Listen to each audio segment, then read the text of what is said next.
मित्रों, मैं चाय पी रहा हूँ। चाय मुझे अच्छी लगती है और मुझे प्रिय। जो चीज़ मुझे प्रिय है वो मुझे प्रिय है। चाय से सुकून मिलता है। जब आपकी चेतना भौतिक स्तर पर हो तो चाय में आनंद मिलता है, और जब चेतना उच्च स्तर पर आपकी चली जाए तो फिर वहाँ पे न तो चाय की ज़रूरत पड़ेगी, फिर तो किसी भी चीज़ की ज़रूरत नहीं पड़ेगी, क्योंकि जितना ही चेतना उच्च स्तर पर जाएगी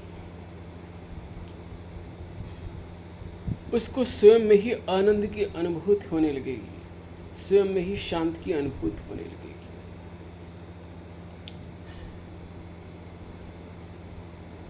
और फिर समाधि की तो बात अलग है। मुझे चाय पसंद है और मैं चाय पीता हूँ। ये चाय है।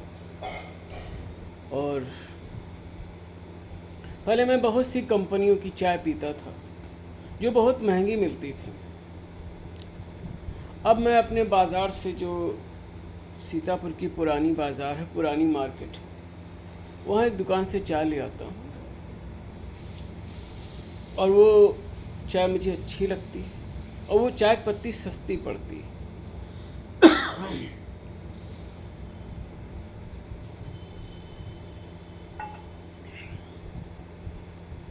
मैं चाय में पड़ने वाले दूध की बात सोच रहा था।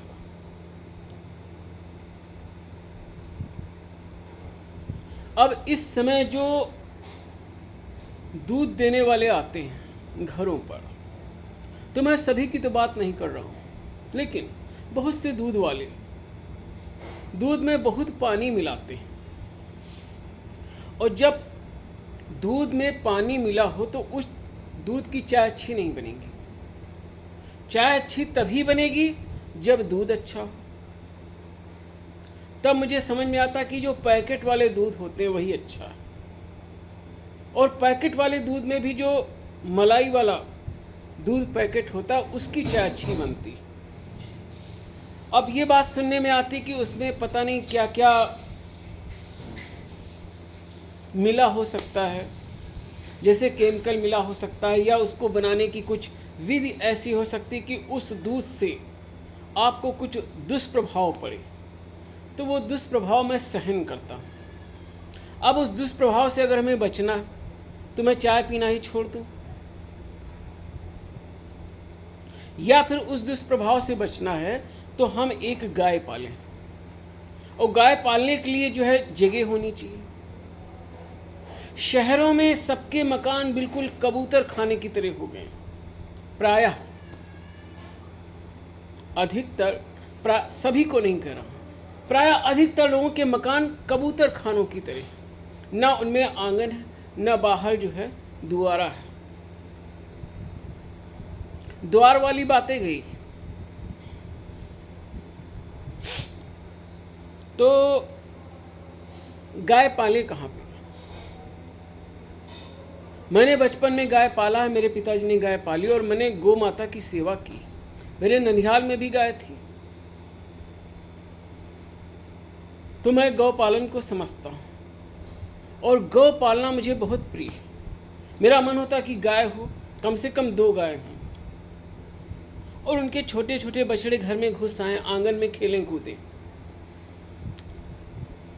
लेकिन अब गाय पालूं कैसे? उसके लिए मुझे बड़ा प्लाट लेना पड़ेगा, और प्लाट कितने महंगे हैं आप लोग जानते ही। अब इस उम्र में मैं फिर से बड़ा प्लाट लूँ, फिर से मकान बनवाऊँ, तो ये भाव दशा नहीं है। अब जो है सो है। वैसे भी मैं उत्तराखंड की ओर अब निवास करना चाहता हूँ। जैसे ही संभव होगा मैं उत्तराखंड की ओर, ऋषिकेश या उसके आगे निवास करूँगा। मुझे प्रकृति के अंक में रहना बहुत प्रिय है। तो मित्रों, चाय तो तभी अच्छी लगती जब दूध अच्छा हो, और दूध अच्छा मिलना अब इस आधुनिक सभ्यता में बहुत दुर्लभ है। वास्तव में दूध अच्छा तभी मिलेगा जब आप स्वयं ही गाय पालो, और गाय पाली कहाँ से जाए? जब घर में जगह ना है तो आप गाय कहाँ से पालोगे? तो फिर मैं सोचता हूं कि इस अनंत सृष्टि में जो कुछ भी है सत रज तममयी प्रकृति का ही तो परिणाम है। फिर वो चाहे ये सहस्त्रों सहस्त्रों ग्रह नक्षत्र हो या ब्रह्मांड हो या धरती हो, है तो सब प्रकृति का ही परिणाम। तो ये जो चाय में पी रहा हूं ये भी तो सत रज तममयी प्रकृति का ही परिणाम है, और शरीर भी प्रकृति का परिणाम है। तो गुण ही तो गुणों में बरत रहे हैं, जैसा कि हमारे भगवान योगेश्वर कृष्ण कह रहे हैं।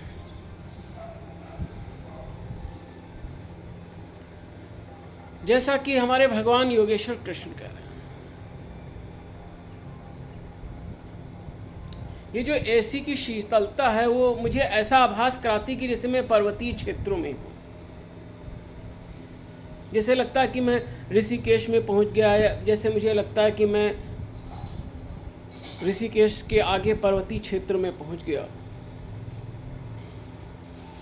तो इसकी शीतलता में पर्वतीय शीतलता का आभास होने लगता है। और मैं विचारक हूं,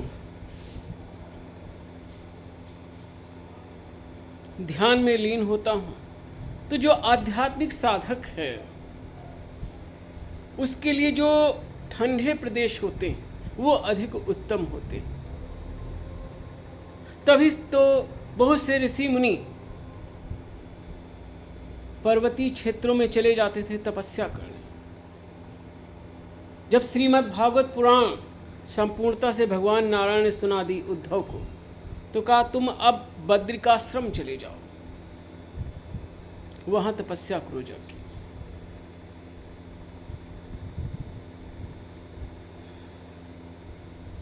आज मैं एक बात और भी कहना चाहता हूं, थोड़ी चाय रहेगी वो भी मैं पी लूं।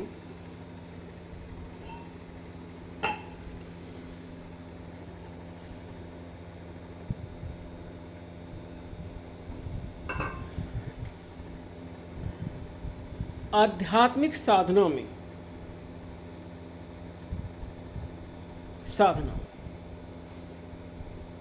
विचारणा में, चिंतन में, मनन में कभी कभी कुछ लोगों के लिए नशे का भी एक महत्व होता है, क्योंकि वो जो नशा और मादकता होती है मस्तिष्क को एकाग्र कर देती है और उससे आप चिंतन की धारा में आगे बढ़ जाते हैं। तो आध्यात्मिक साधना में कभी कभी कुछ मात्रा में, सम्यक मात्रा में नशे का भी महत्व होता है। वो अलग बात है कि इस विषय को, इस नशे की बात को लेकर बहुत से पाखंडी लोग नशे का सेवन करने लगे और बहाना ये बना लें कि मैं अध्यात्म के लिए नशे का सेवन करता हूं। तो जिसको पाखंड करना है करे। जो आध्यात्मिक साधक है वो तो पाखंड नहीं कर पाएगा।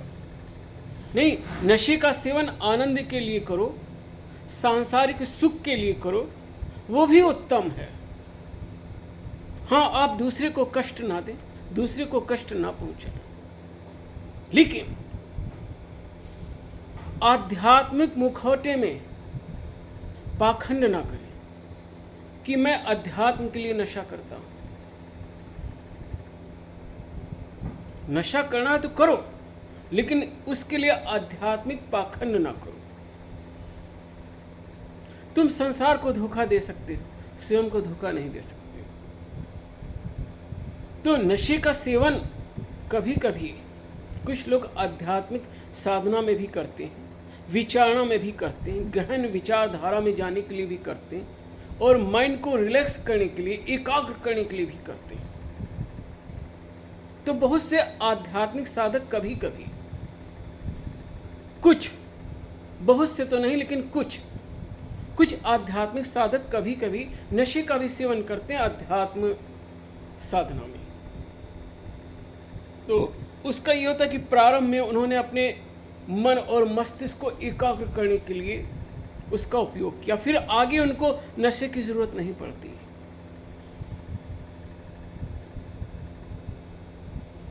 हाँ, एक बात और है, जब आपका मन अति एकाग्र होगा, अति गंभीर होगा, मस्तिष्क रिलैक्स होगा और मन सात्विक होगा, मन में गहन गंभीरता होगी, सात्विक अंतःकरण होगा, तब आपका नशा करने का मन ही नहीं होगा। जो ध्यान की गहराई में पहुंच जाएगा वो नशे का सेवन ही नहीं करेगा। जो ध्यान की गहराई में स्थित है उसको नशा अच्छा ही नहीं लगेगा, उसको नशे की जरूरत ही नहीं पड़ेगी। ये विषय गहन है। चाय में एक नशा होता है, वो मन को एकाग्र करता है।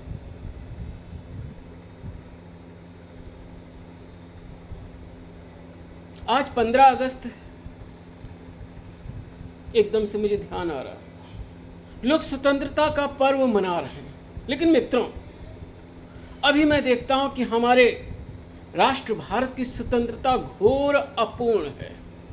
मित्रों, एक बात बताओ, जब यहां पे विदेशियों के आक्रमण नहीं हुए थे तो उसके पूर्व में सहस्त्रों सहस्त्रों वर्ष हमारे यहां एक से एक महान राजाओं ने शासन किया,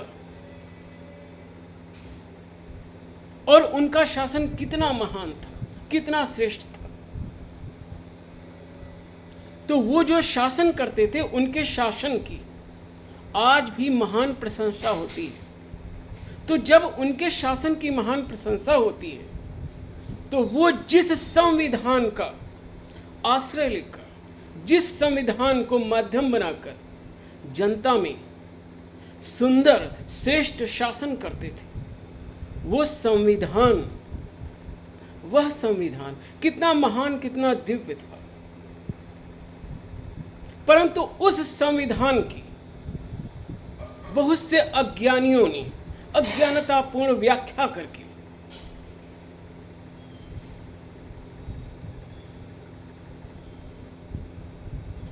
उस महान संविधान की बहुत से लोगों ने, बहुत से अज्ञानियों ने बहुत अज्ञानतापूर्ण व्याख्या की। तो बहुत से लोग जो संविधान का विशुद्ध रूप है उसे समझ ही नहीं पाए, और जो अज्ञानतापूर्ण व्याख्या है उसकी, उसी को वो संविधान मानने लगे।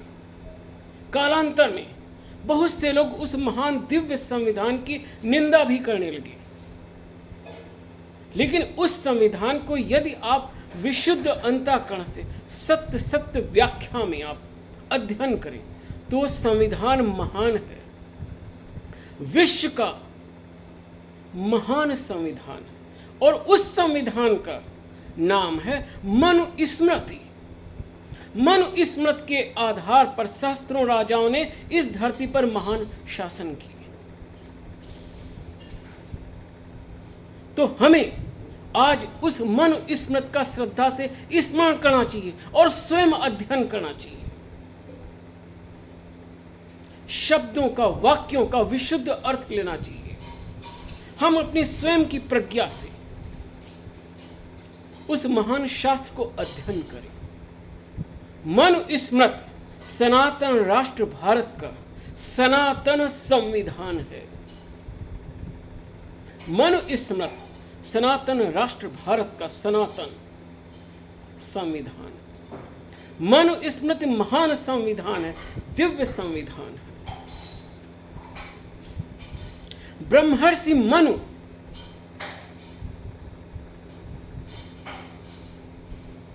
स्वयंभू मनु अरुषत रूपा, जिनते भय नर सृष्टि अनुपा।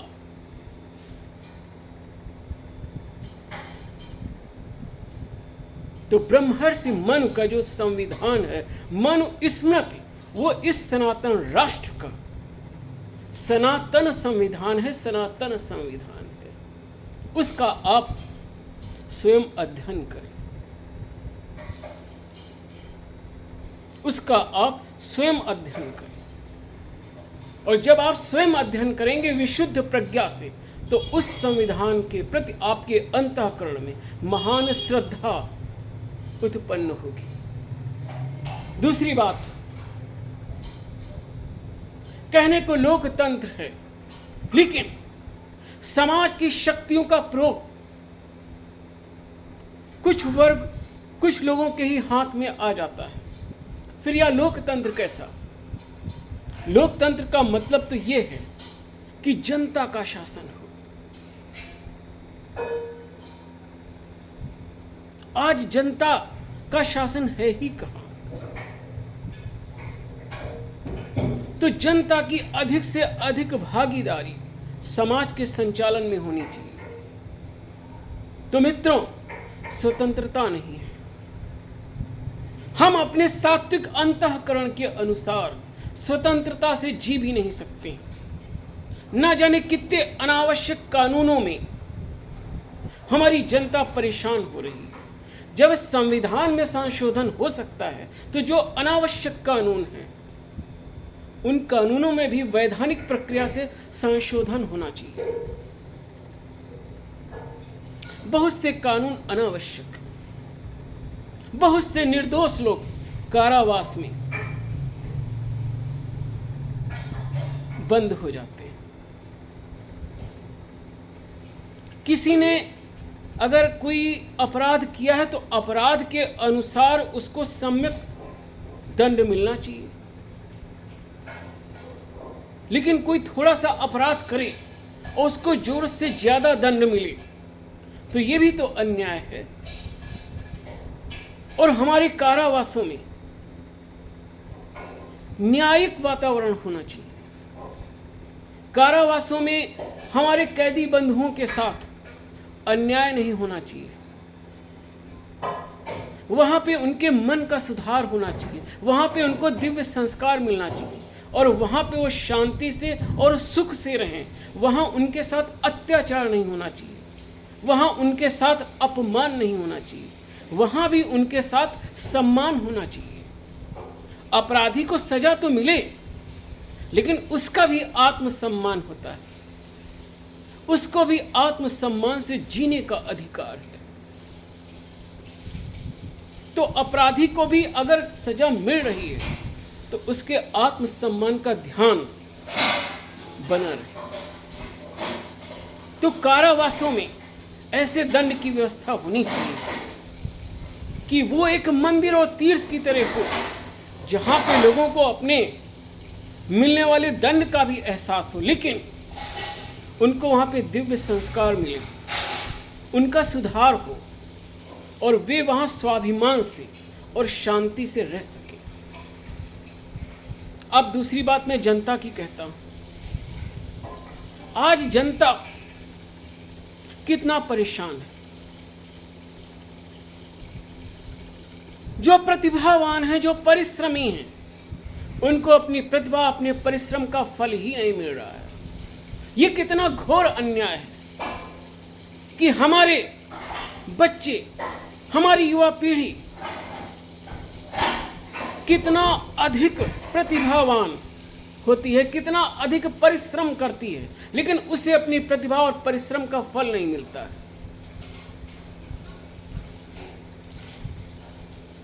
प्रतिभावान को और परिश्रमी को उसके अपने परिश्रम और उसकी अपनी प्रतिभा का फल मिलना चाहिए।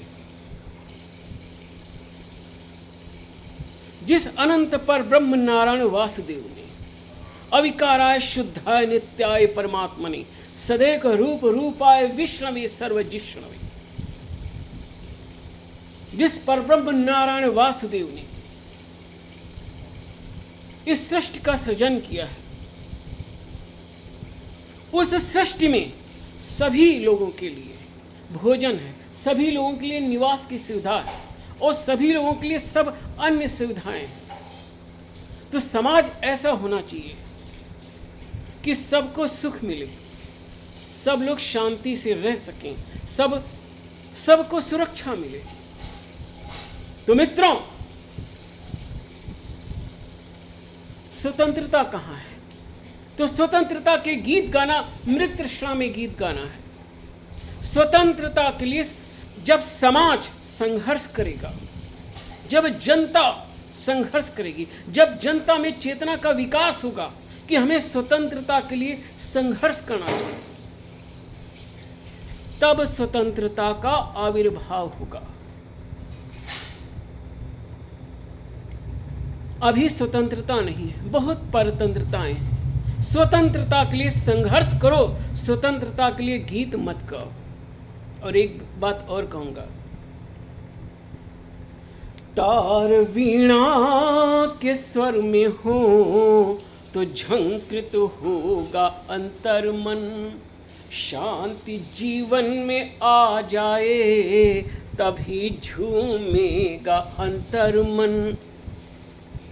स्वयं का विस्मरण परतंत्रता का मूल है जब तक, स्वयं का विस्मरण परतंत्रता का मूल है जब तक, स्वयं के गीत क्या गाएगा तेरा अमित अंतर मन, स्वयं के गीत क्या गाएगा तेरा अमित अंतर मन। और इसमें मैं जो स्वतंत्रता की बात कह रहा हूं वो आंतरिक स्वतंत्रता भी है और बाह्य स्वतंत्रता भी है। तार वीणा के स्वर में हो तो झंकृत होगा अंतर मन, शांति जीवन में आ जाए तभी झूमेगा अंतर मन। स्वयं का विस्मरण, स्वयं को भूल जाना परतंत्रता का मूल है जब तक, स्वयं के गीत क्या गाएगा तेरा अमित अंतर मन। कुछ लोग गीत गाएं तो ये स्वतंत्रता नहीं है। जब प्रत्येक जनता के, जब प्रत्येक का अंतर मन आह्लाद के गीत गाए, जब यह जनता आह्लाद के गीत गाए तब स्वतंत्रता है। जब सभी गीत गाएं तब स्वतंत्रता है। तो मैं स्वतंत्रता नहीं मानता हूं, स्वतंत्रता की बधाई नहीं दूंगा।